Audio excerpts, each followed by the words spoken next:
In 1774, in the Netherlands, a man named Abraham van Ketwich pioneered the concept of an association for pooling funds called the Wisselbank.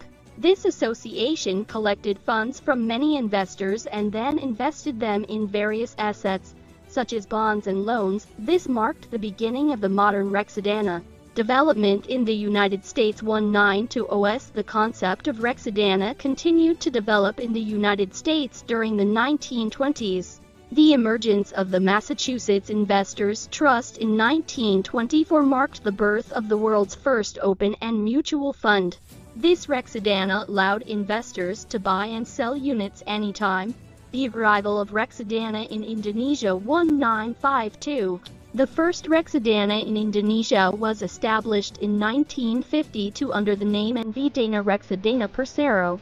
However, its development was hampered during the economic crisis of 1965 to 1966. The rise of reksadana in the reform era 1990s. It wasn't until the reform era that reksadana saw a revival in Indonesia.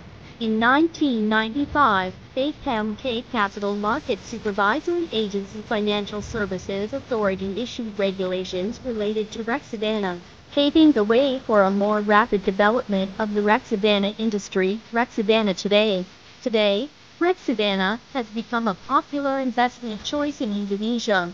A variety of reksadana types with varying risk and return profiles are available to cater to the different needs of investors. Conclusion: the journey of reksadana from the Netherlands to Indonesia demonstrates that this investment instrument is well tested and proven to offer benefits for investors. With proper education and understanding, reksadana can be a great choice to help you achieve your financial goals.